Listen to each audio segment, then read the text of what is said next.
नमस्कार दोस्तों, UP PCS previous year questions की इस सीरीज में मैं प्रशांत आप सबका स्वागत करता हूं। इस सीरीज का ये मेरा 5वां लेक्चर है। इससे पहले इस सीरीज के 4 लेक्चर ऑलरेडी कंडक्ट हो चुके हैं। मुझे उम्मीद है कि आप सब ने उन सभी लेक्चर्स को एक क्रम से देख लिया होगा, और अगर अभी तक आपने उन लेक्चर्स को नहीं देखा है तो आप इस चैनल पे चले जाइए। वहां आपको UP PCS previous year solved paper के नाम से एक प्लेलिस्ट मिल जाएगी। उस प्लेलिस्ट में इस सीरीज के सभी लेक्चर्स आपको एक क्रम से देखने को मिल जाएंगे, तो वहां जाकर के आप उन्हें देख सकते हैं। जो लोग इस वीडियो पे नए हैं उनको मैं एक बार फिर बताना चाहूंगा कि हम लोग यूपी पीसीएस मुख्य परीक्षा में 2018 से लेकर के 2024 के दौरान जो कुल 7 मुख्य परीक्षा हुए हैं उनके प्रश्नों को एक क्रम से डिस्कस कर रहे हैं। अभी तक हमने 2018 के जीएस के फर्स्ट पेपर के सभी प्रश्नों को डिस्कस कर लिया है, और इस लेक्चर से पहले यानी प्रीवियस लेक्चर में हमने 2019 के जीएस के फर्स्ट पेपर के 5 प्रश्नों को डिस्कस कर लिया है। तो 10 लघु उत्तरीय प्रश्न पूछे जाते हैं जीएस के एक पेपर में, तो 5 प्रश्नों को हमने डिस्कस कर लिया है। अब इस लेक्चर में हम 5 और प्रश्नों को डिस्कस करेंगे, तो लघु उत्तरीय प्रश्न समाप्त हो जाएंगे। कुल जो है लघु उत्तरीय प्रश्न में शब्द की सीमा 125 शब्द की होती है। ठीक है, इतनी बात समझ लिया आपने। तो अब देर न करते हुए हम सीधे लेक्चर को प्रारंभ करेंगे। उससे पहले आप सभी लोगों को बताना चाहूंगा कि जिन लोगों ने यूपी पीसीएस प्रीलिम्स क्वालिफाई कर लिया है, अब इस बार के मुख्य परीक्षा में वो भाग लेने जा रहे हैं, तो उनके लिए हम लेकर के आए हैं उत्तर लेखन कार्यक्रम। इस उत्तर लेखन कार्यक्रम में पूरे जो आपका सिलेबस है उसको कवर करते हुए हम क्वेश्चंस देते हैं, और उन क्वेश्चंस के अकॉर्डिंग आप उत्तर लिखते हैं, हमें अपना कॉपी भेजते हैं, हम अपना फीडबैक देते हैं। ये चीजें होती हैं। इसके साथ ही साथ हम आपको आदर्श उत्तर भी प्रोवाइड कराते हैं, यानी हर प्रश्न का मॉडल आंसर कैसा होना चाहिए वो भी हम आपको प्रोवाइड कराते हैं, ताकि आप देख समझ सकें कि उत्तर कैसे लिखना है। और साथ ही साथ अगर आपकी तैयारी बहुत अच्छी नहीं है किसी सब्जेक्ट में, तो हम इतना तथ्य भी उस उत्तर में रखते हैं कि ताकि परीक्षा में आपका काम चल सके। तो बहुत महत्वपूर्ण ये उत्तर लेखन कार्यक्रम है आपकी परीक्षा के लिए। तो अगर आप इससे जुड़ना चाहें तो यहां स्क्रीन पे नंबर है, आप देख सकते हैं, इससे जुड़ सकते हैं। साथ ही साथ जो लोग यूपी पीसीएस 2026 के लिए तैयारी करना चाहते हैं उनके लिए हम लोग यूपी पीसीएस फाउंडेशन बैच 2026 के नाम से एक प्रीलिम्स और mains oriented video lectures program लेकर के आए हैं, जिसमें हम प्रीलिम्स और मेंस की इंटीग्रेटेड तैयारी करवाएंगे। इसमें वीडियो लेक्चर्स आपको मिलेगा, बहुत डिटेल्ड पीडीएफ मिलेगी जो कि बाइलिंगुअल होगी, यानी हिंदी में भी होगी, इंग्लिश में भी होगी। इसके अलावा लगातार हम पूरे वर्ष टेस्ट आयोजित करेंगे, और प्रीलिम्स के पहले हम एक डिटेल्ड टेस्ट सीरीज भी प्रोवाइड करेंगे, और इसमें सी सेट का भी हम जो है पूरा देंगे कि सी सेट भी इसमें कवर हो जाएगा आपका। तो कहने का मतलब है कि ये एक ऐसा प्रोग्राम है जिसमें आपकी आवश्यकताओं की सभी चीजें एक ही छतरी, एक ही छत के नीचे उपलब्ध हो जाएंगी। तो जो लोग भी यूपी पीसीएस 2026 के लिए तैयारी करना चाहते हैं तो वो इस प्रोग्राम से जुड़े। यहां पर नंबर दिया गया है स्क्रीन पे, इस पे कॉल करके बात करके आप जुड़ सकते हैं। तो चलिए, अब बहुत बातें हो गई, अब सीधे प्रश्न पर आए, क्योंकि आप लोगों को मुख्य परीक्षा देना है तो समय आपके पास बहुत कम है, इसलिए अब सीधे प्रश्नों पर हम आते हैं। तो ये 6ठा प्रश्न है 2019 के जीएस के फर्स्ट पेपर का। आइए समझिए प्रश्न में क्या पूछा जा रहा है। तो भारत में जनजातियों के सशक्तिकरण में मूल बाधाओं का परीक्षण कीजिए। तो प्रश्न क्या पूछा जा रहा है कि भारत में जनजातियों के सशक्तिकरण यानी इंपावरमेंट में मूल बाधाएं क्या हैं, बैरियर्स क्या हैं। यही प्रश्न है, सीधा प्रश्न है, सिंपल प्रश्न है, कोई टेढ़ा प्रश्न नहीं है। तो आइए समझें कि क्या क्या हमें लिखना चाहिए। तो हमें बहुयामी दृष्टिकोण को अपनाना होगा। किसी एक आयाम में हमें अपने उत्तर को लेकर के नहीं बढ़ना है, बल्कि बहुआयामी उत्तर हमारा होगा। तो हम इसमें सामाजिक स्थिति की भी बात करेंगे, आर्थिक भी, प्रशासनिक भी और सांस्कृतिक सभी बाधाओं की हम इसमें बात करेंगे। इसके अलावा जो विस्थापन का मामला है, जैसे खनन और बांध परियोजनाओं के कारण होने वाले विस्थापन को प्रमुख बाधा के रूप में हम दिखाएंगे कि इस विस्थापन की वजह से उनका जो है रोजगार छिन जाता है। अब हजारों वर्षों से वो एक भूमि के टुकड़े पर रह रहे हैं और वहां से उनको विस्थापित कर दिया जाता है, तो वो दर्द आप समझ सकते हैं। तो आप जानते हैं कि पूरा एक आंदोलन जल जंगल जमीन है ना, जल जंगल जमीन का जो एक आंदोलन है, अब हजारों वर्षों से जनजातीय जंगलों में रह रहे हैं। अब पता चला कि वहां नेशनल पार्क बन गया, वहां टाइगर रिजर्व बन गया, उसकी वजह से उनको दिक्कत होने लगती है। तो टाइगर रिजर्व के कोर एरिया में है तो उनको लेकर के बाहर आइए, उनको दूसरे जगहों पर विस्थापित करिए। जंगल में लकड़ी तोड़ रहे हैं तो जो प्रशासनिक अमला है वो उनको रोकता है। तो ये सब ब्रिटिश काल से ही चला रहा है। तो ये विस्थापन का मामला। इसके अलावा कानूनी संदर्भ, एक तो वन अधिकार अधिनियम और दूसरा पेशा, जो 73वां संविधान संशोधन है, जो पंचायत है उसको जो है शेड्यूल्ड एरिया में एक्सटेंशन के लिए ये आया, panchayat extension to schedule area, ये पूरा एक्ट का नाम है। हमने पॉलिटी में इसको पढ़ा है कि इसने बहुत अधिक शक्ति जनजातीय क्षेत्रों की ग्राम पंचायतों को दी और इतनी शक्ति दी कि कहीं जो है प्रावधान देख के लगता है कि ये ग्राम पंचायत के पास इतनी शक्ति है, ये तो लगता है कि राज्य सरकार के बराबर की शक्ति है। लेकिन इतनी शक्ति देने के बाद भी वो चीजें जमीन पर उस तरीके से लागू नहीं हो पाई जैसे कि सोचा गया था। तो ये हमें लिखना है। क्या नहीं लिखना है? तो केवल उनकी गरीबी का रोना नहीं रोना है, हमें बाधाओं पर ध्यान देना है जो उनको आगे बढ़ने से रोकती हैं। इतना समझ में आ गया।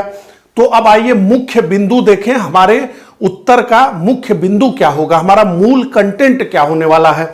तो देखिए, सबसे पहले भूमि अलगाव और विस्थापन जो मैंने कहा, तो औद्योगिक और खनन परियोजनाओं के कारण जनजातियों को उनकी पूर्वजों की भूमि से बेदखल कर दिया जाता है, जिससे उनकी आजीविका का आधार क्या है? आजीविका का आधार जल जंगल जमीन। और इसीलिए यह बहुत भावनात्मक विषय है, ध्यान से समझिएगा। जल जंगल जमीन केवल संपत्ति की बात नहीं है, वो अस्तित्व की बात है। इसके अलावा शिक्षा और स्वास्थ्य का अभाव, तो जनजातीय जिन क्षेत्रों में रहते हैं अधिकतर वो जो है पहाड़ जल जंगल वाला क्षेत्र होता है, तो दुर्गम क्षेत्रों में बसे हैं। तो दुर्गम क्षेत्रों में स्कूलों की व्यवस्था, अस्पतालों की व्यवस्था ठीक नहीं हो पा रही है। इससे क्या हो रहा है? मानव पूंजी का विकास नहीं हो पा रहा है। जब मानव पढ़ेगा तभी तो वो पूंजी बनेगा, ह्यूमन रिसोर्स। अब ह्यूमन को कुछ आ ही नहीं रहा तो रिसोर्स कहां है? वो तो बोझ हो गया ना। इसके बाद सांस्कृतिक पहचान का संकट, ध्यान से अब ये पॉइंट जो है ध्यान से आपको समझना, समझिए। बाहरी दुनिया के संपर्क और आत्मसातीकरण, हम क्या कहते हैं? अभी कहते हैं कि वेस्टर्न कल्चर का प्रभाव बहुत बढ़ गया भारत पर। जब से ग्लोबलाइजेशन हुआ तो असल में ग्लोबलाइजेशन के साथ वेस्टर्नाइजेशन भी हो गया भारत का। भारत वेस्ट की तरफ देख रहा है। जैसे उधर के लड़के लड़कियां कपड़ा पहनते हैं, उधर का जो खान पान है, हम कहते हैं ना वैश्वीकरण को मजाक में क्या कहा जाता है कि पूरी दुनिया का मैकडोनाल्डीकरण हो गया, तो सबको बर्गर चाहिए, मैकडोनाल्डीकरण, ये व्यंग में वैश्वीकरण को कहते हैं।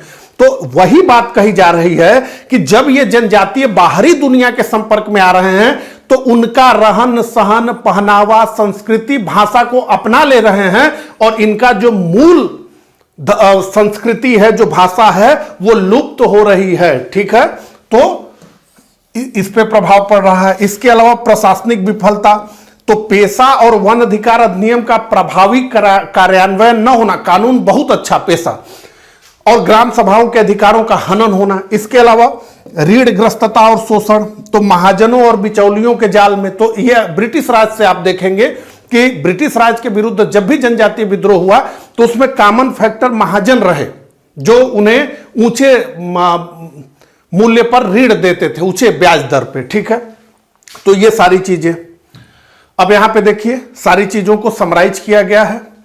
प्रमुख बाधाएं भूमि अलगाव और विस्थापन, प्रशासनिक विफलता, सांस्कृतिक पहचान का संकट, ऋणग्रस्तता और शोषण, ये सारी चीजें यहां बताई गई हैं।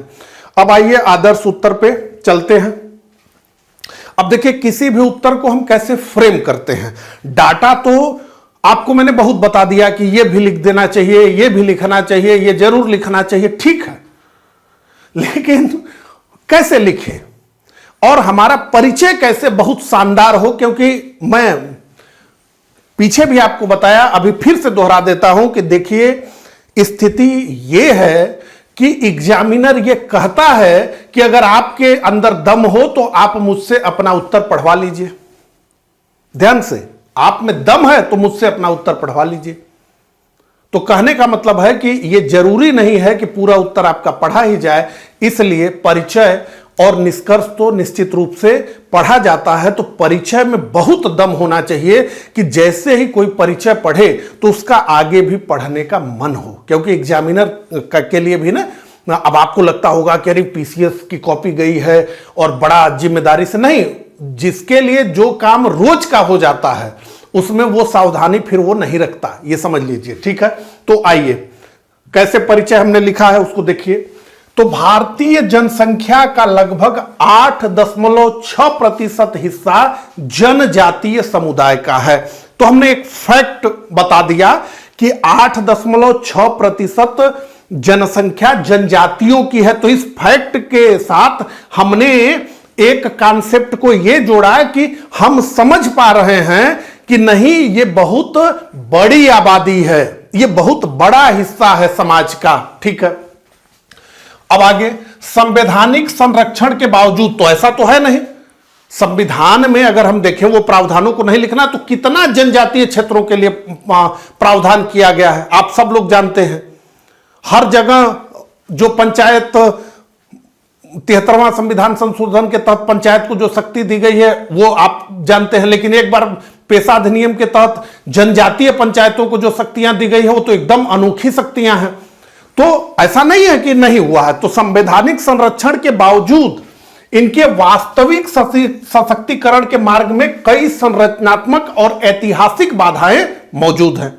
तो हमने एक परिचय यह दे दिया कि नहीं, संवैधानिक संरक्षण है लेकिन उसके बावजूद ये है, ठीक है। अब पूछा क्या गया है प्रश्न में, तो सशक्तिकरण में मूल बाधाएं। तो हमने 2 लाइन में अपनी बात को लिख दिया, हमारा परिचय हो गया। अब हम सीधे कोर जो प्रश्न की डिमांड है उस पर आएंगे, सीधे सीधे कि भाई बाधा क्या है, वो एक क्रम से बताइए। तो भूमि विस्थापन, जो मैंने कहा कि विकास परियोजनाओं के कारण होने वाले विस्थापन ने जनजातियों को उनकी सांस्कृतिक और आर्थिक जड़ों जो क्या है, तो वो है जल, जंगल, जमीन से काट दिया। भौगोलिक अलगाव, दुर्गम क्षेत्रों में निवास के कारण बुनियादी सुविधाओं जैसे शिक्षा, स्वास्थ्य और संचार की पहुंच अत्यंत सीमित हो गई। कानूनी कार्यान्वयन में कमी, तो वन अधिकार अधिनियम और पेशा जैसे प्रगतिशील कानूनों का जमीनी स्तर पर कमजोर क्रियान्वयन सशक्तिकरण में बाधा हो गया। इसके अलावा पहचान का संकट, तो आधुनिकता और जनजातीय परंपराओं के बीच संतुलन न बन पाना और बाहरी लोगों द्वारा आर्थिक शोषण। अब निष्कर्ष पर हम आते हैं। देखिए निष्कर्ष कैसा लिखा गया है। हमेशा जो है ऐसे शब्द जिनको सुन करके अच्छा लगता है उन सब चीजों का प्रयोग करना चाहिए, वो सीधे स्ट्रक करता है दिमाग को। देखिए क्या लिखा गया है, जनजातीय सशक्तिकरण के लिए एक आकार सबके लिए, ध्यान से, एक आकार सबके लिए यह नहीं चलेगा, one size fit for all नहीं चलेगा। उनके लिए विशेष प्रावधान किए जाने चाहिए और विशेष प्रावधान हुआ भी। पूरे देश में जो पंचायत के नियम हैं, जो अधिकार है, उससे बहुत अधिक है पेशा के तहत जनजातीय क्षेत्रों के पंचायतों के पास, लेकिन यही रास्ता ही है, ठीक है। बजाय उनकी विशिष्ट संस्कृति और आवश्यकताओं के अनुरूप पहल करने की आवश्यकता है, ठीक है। अब बताइए आप, ये उत्तर कैसा लगा आपको। अब हम आ गए दूसरे प्रश्न पर। तो दूसरा प्रश्न क्या है, हेरिटेज आर्क क्या है। ध्यान से, हेरिटेज आर्क क्या है, पर्यटन संभावनाओं की दृष्टि से उत्तर प्रदेश में इसके महत्व को रेखांकित कीजिए। अब यहां से समझिए, ये एक ही प्रश्न में 2 प्रश्न हैं। पहला प्रश्न यह है कि हेरिटेज आर्क क्या है, मतलब सीधे सीधे एग्जामिनर आपसे यह जानना चाहता है कि आप हेरिटेज आर्क के बारे में सुने हैं या नहीं सुने हैं। पहले तो परिभाषा लिखिए, क्योंकि बाद में जाकर के तो आप इधर उधर कुछ लिख देंगे, लेकिन पहले तो आप जो है परिभाषा बताइए, हेरिटेज आर्क है क्या, इसको समझाइए। और जब ये समझा लेंगे तो अब प्रश्न का दूसरा भाग है कि पर्यटन संभावनाओं की दृष्टि से उत्तर प्रदेश में इसके महत्व को रेखांकित कीजिए। तो यह भी प्रश्न बहुत सरल है। आइए देखें क्या लिखेंगे हम। तो परिभाषा सबसे पहले हम लिखेंगे कि हेरिटेज आर्क उत्तर प्रदेश सरकार द्वारा विकसित एक रणनीतिक पर्यटन सर्किट है जो आगरा, लखनऊ और वाराणसी को आपस में जोड़ता है। ठीक है, तो 3 शहर हैं, आगरा, लखनऊ और वाराणसी, इनका उल्लेख करना है। आर्थिक महत्व, रोजगार और राजस्व में वृद्धि की बात कि पर्यटन की संभावनाएं बढ़ेंगी। तो कनेक्टिविटी, तो लखनऊ आगरा एक्सप्रेसवे और अन्य परिवहन सुधारों का हमें जिक्र करना है। ये सारी चीजें हमें बतानी है। अब आप देखिए मुख्य बिंदु एवं व्याख्या। तो एक तो परिभाषा हो गई, उसको तो हमें बताना ही है सबसे पहले। फिर हम वैश्विक ब्रांडिंग की बात करेंगे। उत्तर प्रदेश को अंतर्राष्ट्रीय स्तर पर एक प्रमुख पर्यटन केंद्र के रूप में पहचान दिलाना। दूसरा, विविधता का संगम, एक ही रूट पर पर्यटक को इतिहास, तो ये मुगल कालीन विरासत और ब्रज की संस्कृति, यानी मथुरा और वृंदावन, ब्रज की संस्कृति और आगरा, मुगल कालीन विरासत, तो एक ही रूट पर पर्यटक को इतिहास। इसके बाद लखनऊ की तहजीब और वास्तुकला। अब और इसके बाद धर्म और आध्यात्मिकता, वाराणसी। तो हम इसको कैसे जोड़ेंगे? तो हम ये कहेंगे कि ये जो हेरिटेज आर्क है, ये हेरिटेज आर्क जो है, यहां से आप इस इमेज में देख लेंगे तो आपको स्पष्ट रूप से समझ में आएगा ना। हेरिटेज आर्क देखिए, ये आगरा है, ये लखनऊ है और ये वाराणसी है। तो हम क्या कहेंगे? आगरा प्रवेश द्वार है। आगरा क्या है? अब ये देख रहे हैं ना, ये ऐसे बन रहा है आर्क, धनुष की तरह, इसे ही हेरिटेज आर्क कह रहे हैं। ठीक है, तो हम क्या कहेंगे कि हेरिटेज आर्क जो है, इसका प्रवेश द्वार है आगरा, इसका मध्य है यानी हृदय लखनऊ, और इसका आध्यात्मिक अंत है वाराणसी। वाराणसी में मोक्ष की प्राप्ति होती है ना, मोक्ष की नगरी है वाराणसी, तो यह आध्यात्मिक अंत है। तो क्या कहा जा रहा है? वैश्विक ब्रांडिंग होगी, विविधता का संगम, एक ही यात्रा में इतिहास, संस्कृति और आध्यात्मिकता, धर्म, ये तीनों माने एक ही पैकेज में आपको मिल जाएगा। बुनियादी ढांचे का विकास, तो एक्सप्रेसवे, होटल, परिवहन, इन सब का विकास। आर्थिक समृद्धि होगी तो स्थानीय हस्तशिल्प को बढ़ावा मिलेगा। अब आगरा का पेठा, चमड़े का काम, लखनऊ की चिकनकारी, बनारस की बनारसी साड़ी, ये सारी बातें हो रही है। ठीक है, तो ये हमने समझ लिया। अब आइए आदर्श उत्तर देखें। हमने क्या डिस्कस किया था कि सबसे पहले मैं परिभाषा बतानी है एग्जामिनर को कि भाई हम हेरिटेज आर्क को समझते हैं कि हेरिटेज आर्क मतलब क्या है। तो देखिए, हेरिटेज आर्क उत्तर प्रदेश सरकार द्वारा विकसित एक रणनीतिक पर्यटक सर्किट है जो राज्य के 3 ऐतिहासिक शहरों को, एक आगरा, लखनऊ और वाराणसी को जोड़ता है। ठीक, तो ये हमने परिचय दे दिया। अब आर्क इसको क्यों कहा जाता है वो भी बता देंगे। तो यह मानचित्र पर एक, आपने देखा ना, मानचित्र पर एक चाप का निर्माण करता है और प्रदेश की विविध सांस्कृतिक विरासत का प्रतिनिधित्व करता है। तो विविध सांस्कृतिक विरासत मैंने आपको बताया, आगरा मुगल कालीन विरासत, ब्रज की संस्कृति, इसके बाद लखनऊ नवाब और वास्तुकला, और आध्यात्मिक अंत तो वाराणसी है ही, धर्म और आध्यात्मिक अंत। तो अब ये हमारा प्रश्न के पहले हिस्से का उत्तर हो गया। अब दूसरे हिस्से पर हम चलते हैं, पर्यटन की दृष्टि से महत्व क्या है। तो एकीकृत पर्यटन, यह आर्क मुगल, नवाबी और प्राचीन आध्यात्मिक संस्कृतियों को एक सूत्र में पिरोता है, जिससे विदेशी पर्यटकों के लिए, हिंदी देखिए मजा आ जाता है कभी कभी जब शुद्ध हिंदी लिखते हैं, एक मुफ्त पर्यटन पैकेज। अब देखिए इंग्लिश में कितना आसान है, कंप्लीट पैकेज। यहां क्या है, एक मुफ्त पर्यटन पैकेज उपलब्ध हो जाता है। बुनियादी ढांचा, इस सर्किट के विकास से आगरा लखनऊ एक्सप्रेसवे जैसी परियोजनाओं को गति मिली है, जिससे यात्रा सुगम हुई है। आर्थिक लाभ, यह आर्क स्थानीय उद्योगों जैसे आगरा का पेठा, लखनऊ की चिकनकारी, बनारस की बनारसी साड़ी को वैश्विक मंच प्रदान करता है और रोजगार सृजन में सहायता देता है। राज्य की ब्रांडिंग, यूपी नहीं देखा तो इंडिया नहीं देखा जैसे अभियानों के माध्यम से पर्यटन संभावनाओं को व्यापक विस्तार मिला। अब निष्कर्ष पे आते हैं। हेरिटेज आर्क उत्तर प्रदेश को केवल एक धार्मिक स्थल नहीं बल्कि एक आधुनिक और समृद्ध सांस्कृतिक गंतव्य के रूप में स्थापित करने की कुंजी है। अब आ गए हम 8वें प्रश्न पे, और 8वां प्रश्न बड़ा रोचक है। देखिए, उन भौगोलिक कारकों की व्याख्या कीजिए जिन्होंने शरणार्थियों को उत्तर प्रदेश के विभिन्न भागों में बसने के लिए आकर्षित किया। तो उन भौगोलिक कारकों की व्याख्या करनी है जिन्होंने शरणार्थियों को उत्तर प्रदेश के विभिन्न भागों में बसने के लिए आकर्षित किया। तो इतिहास और भूगोल का यह बड़ा ही मिश्रित प्रश्न है। तो इतिहास का प्रयोग किया जा रहा है भूगोल की जानकारी आपसे लेने के लिए। तो क्या कहा जा रहा है, कहा जा रहा है कि उन भौगोलिक कारकों की व्याख्या कीजिए जिन्होंने शरणार्थियों को उत्तर प्रदेश के विभिन्न भागों में बसने के लिए आकर्षित किया। अब यहां ध्यान से समझिए। देखिए, सबसे पहले तो शरणार्थी, इसी शब्द को हमें समझना पड़ेगा कि आखिर कौन लोग, क्योंकि हम 1947 में भारत और पाकिस्तान का एक बंटवारा हुआ और बड़े पैमाने पर हिंदू, सिख यानी जो भी इस्लाम के अतिरिक्त धर्मों के मतावलंबी थे वो पाकिस्तान से भारत आए। वो चाहे पूर्वी पाकिस्तान रहा हो जो आज बांग्लादेश है, चाहे वो पश्चिमी पाकिस्तान रहा हो जो कि आज पाकिस्तान है, वहां से बड़े पैमाने पे आए।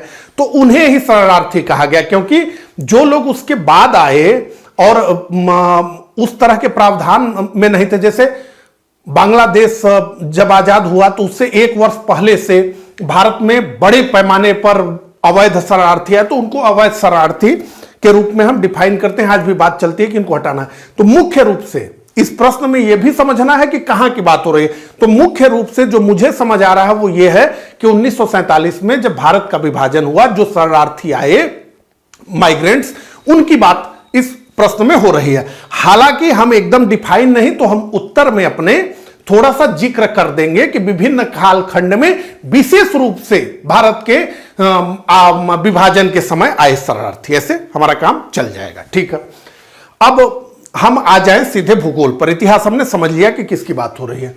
तो क्यों आकर्षित किया, तो मिट्टी और जल, जलोढ़, मिट्टी और नदियों की प्रचुरता का उल्लेख, तराई क्षेत्र, इस विशिष्ट भौगोलिक क्षेत्र का नाम जरूर लिखना है जहां सबसे ज्यादा शरणार्थी बसे, जलवायु, खेती के लिए अनुकूल समशीतोष्ण जलवायु की बात करनी है, और बहुत खाली इधर स्थान बचा था वो भी हमें बताना है। तो हम आ गए के पॉइंट फॉर एक्सप्लेनेशन। तो आइए की पॉइंट्स देखें।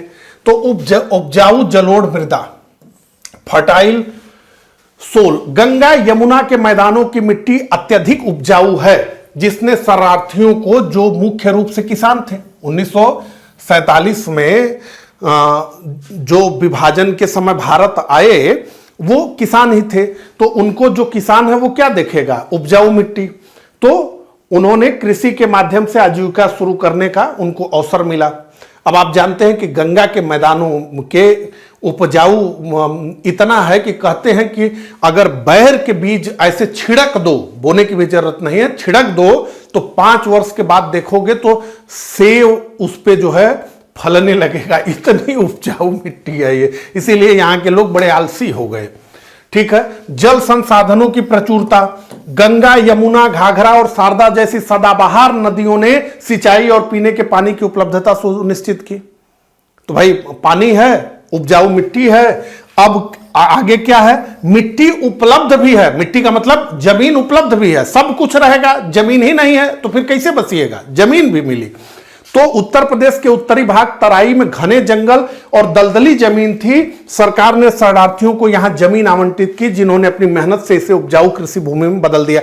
जो लोग पीलीभीत के होंगे, जो लोग लखीमपुर खीरी के होंगे, उन लोगों को पता होगा कि उन क्षेत्रों में बड़े पैमाने पर पंजाब से, एकीकृत पंजाब की मैं बात कर रहा हूं, जो आज पाकिस्तान है, तो वहां से बड़े पैमाने पर आए हुए सिख शरणार्थी बसे हुए हैं, जिन्होंने अपनी मेहनत से, अपने लगन से मात्र 75-80 वर्षों में अपने आर्थिक स्थिति को पूरी तरह से बदल लिया, और इतने मजबूत और इतना बड़े बड़े खेत हैं उनके पास, और पूरा फार्म हाउस बना करके बड़ी व्यवस्थित खेती करते हैं। जो लोग उधर के होंगे वो कमेंट में बताएं, क्योंकि वो लोग जानते होंगे लखीमपुर खीरी, पीलीभीत, यहां पर बड़े पैमाने पर वो लोग बसे हैं और आज अपनी मेहनत से बहुत उन्नति उन्होंने की है।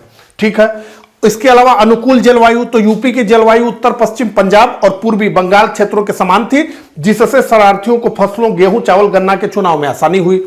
इसके अलावा समतल भूभाग, तो समतल मैदानों के कारण परिवहन और बस्तियों का निर्माण करना आसान था। अब आइए सीधे हम उत्तर पे चले।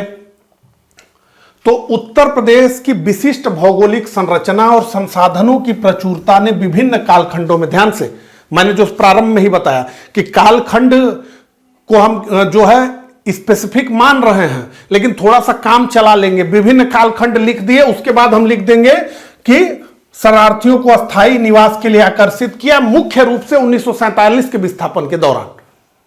तो हमने जो है, मान लीजिए तकनीकी जो त्रुटि हो सकती थी कि अच्छा केवल 1947 में ही शरणार्थी आए, उससे पहले नहीं आए, तो हम इस पचड़े में नहीं फंसे। हमने क्या किया कि मुख्य रूप से 1947 कह दिया, सबसे बड़े पैमाने पर तो इसी समय है, और विभिन्न कालखंड भी कह दिया, तो दोनों बातों को हमने संतुलित कर लिया। ठीक है, अब आइए प्रमुख भौगोलिक कारकों को देखते हैं जो पूछा गया है। तो उपजाऊ मैदान, जैसा मैंने बताया, गंगा यमुना दोआब की जलोढ़ मिट्टी ने कृषि आधारित आजीविका के लिए आदर्श परिस्थितियां प्रदान की।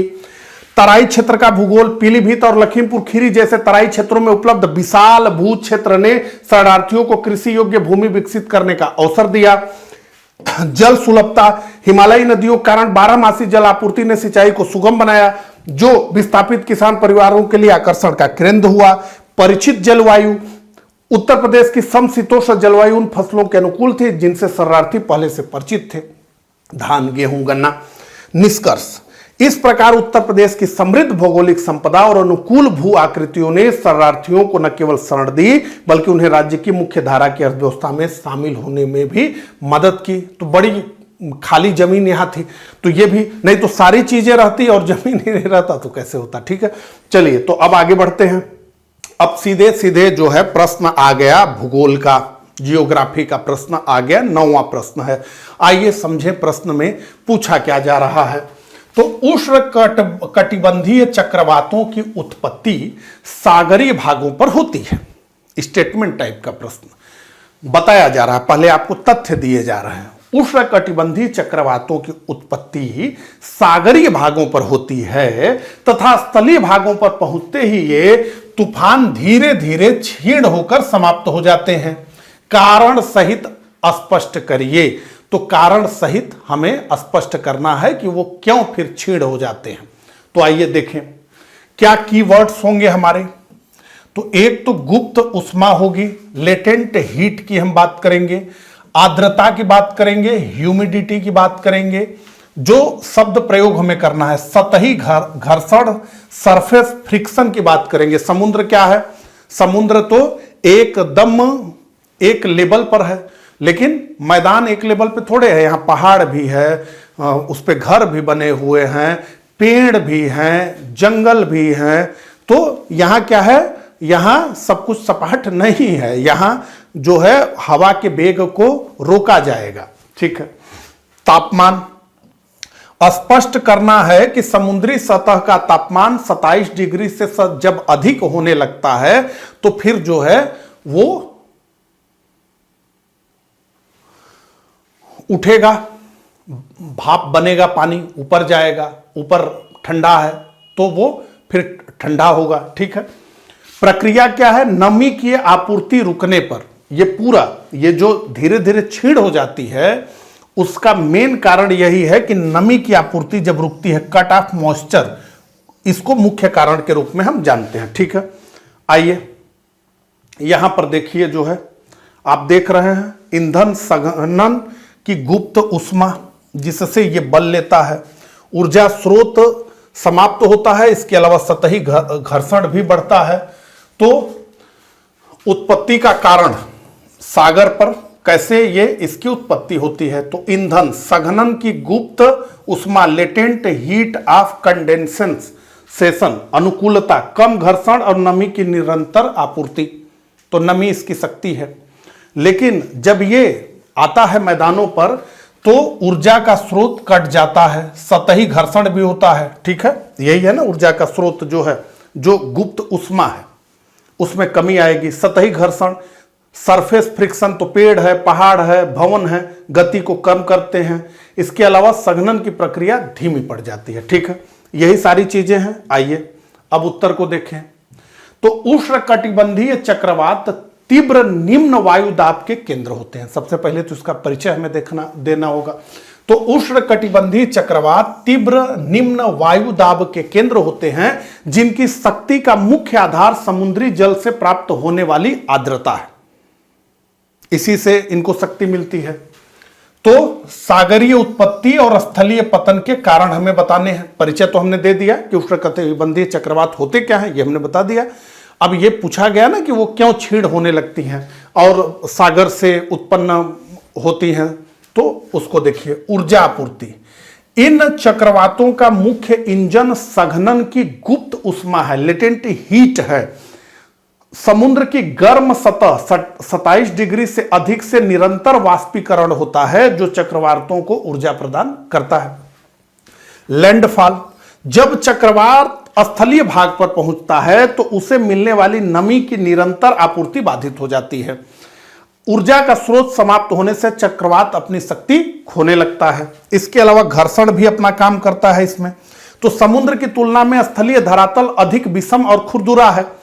यह सतही घर्षण हवा की गति को धीमा कर देता है और चक्रवात के प्रवाह को अस्त व्यस्त कर देता है। तो निष्कर्ष, आर्द्रता का अभाव और धरातलीय घर्षण वे प्रमुख भौगोलिक कारण हैं जिससे स्थल पर पहुंचते ही ये विनाशकारी तूफान शांत होकर समाप्त हो जाते हैं। ठीक है, यह स्पष्ट हो गया। अब आइए, अब जो है 10वां प्रश्न है, यानी लघु उत्तरीय प्रश्नों का ये अंतिम प्रश्न है GS 1 2019 के पेपर का। तो उत्तर प्रदेश की लघु सिंचाई परियोजना का सोदाहरण विवरण दे, उदाहरण सहित देना है। तो give an account of minor irrigation project of Uttar Pradesh with suitable examples. तो उत्तर प्रदेश की लघु सिंचाई परियोजनाओं, ध्यान से लघु सिंचाई परियोजनाओं की बात करनी है, यह ध्यान से समझना है। अब इसमें से लघु शब्द अगर खा जाएंगे और सिंचाई परियोजनाओं का उल्लेख करने लगेंगे उदाहरण सहित, तो आपने क्या कर दिया कि पूरे प्रश्न को मटिया मेट कर दिया। तो लघु सिंचाई परियोजनाओं की बात करनी है, यानी जिनकी 2000 हेक्टेयर से कम क्षमता की सिंचाई परियोजनाओं की हमें बात करनी है। तो ये कीवर्ड्स को ध्यान से देखना है। सिंचाई परियोजनाओं की बात नहीं, लघु सिंचाई परियोजनाओं की बात करनी है। ठीक है, तो ये ध्यान रखना है। तो क्या लिखना है, तो वर्गीकरण, निजी और सरकारी परियोजनाओं में अंतर स्पष्ट करना है। इसके अलावा योजनाओं का नाम, तो मुख्यमंत्री लघु सिंचाई योजना और निशुल्क बोरिंग योजना का उल्लेख करना है, जो भी योजना चल रही है। इसके अलावा क्षेत्रीय उदाहरण, जैसे बुंदेलखंड में चेक डैम और पश्चिमी यूपी में नलकूपों का उदाहरण देना है। पश्चिमी यूपी में पानी सतह से बहुत नीचे नहीं है, तो निजी नलकूप बहुत बड़े पैमाने पर लगे हैं, बिजली भी मिल रही है। क्या नहीं लिखना है, बड़ी नहर परियोजनाओं का जिक्र नहीं करना है, वे बृहद की श्रेणी में आती हैं, हमें लघु की बात कर रहे हैं हम। और केवल डेटा नहीं देना है, उदाहरण पर ध्यान देना है, क्योंकि पूछा गया है कि उदाहरण सहित बताइए। तो प्रमुख परियोजनाएं एवं उदाहरण, तो सबसे पहला निजी नलकूप, प्राइवेट ट्यूबवेल। तो उत्तर प्रदेश के मैदानी भागों में सिंचाई का सबसे बड़ा साधन क्या है, निजी नलकूप है। वैसे भी बता दूं कि निजी नलकूप उत्तर प्रदेश में सिंचाई का पूरे उत्तर प्रदेश में सबसे बड़ा साधन है। लगभग 60 से 65% सिंचाई लघु ट्यूबवेल से ही की जाती है, जो निजी ट्यूबवेल है। ठीक है, सरकार इसके लिए विद्युत कनेक्शन और बोरिंग में सब्सिडी देती है, बोरिंग के लिए योजना है।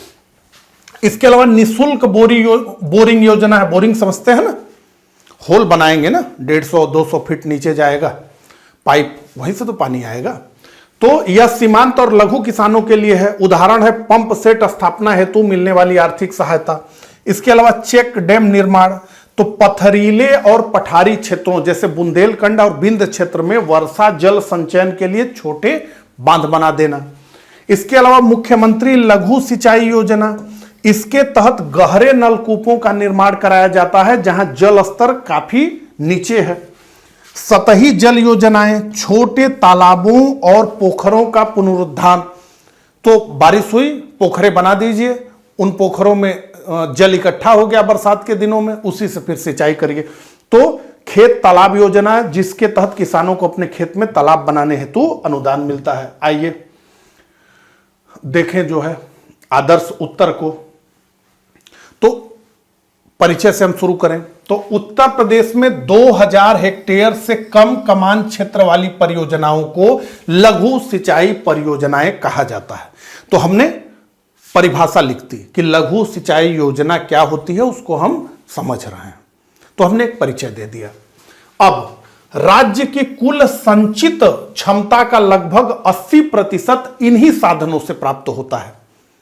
तो बृहद से केवल 20% है, लघु से ही 80% है।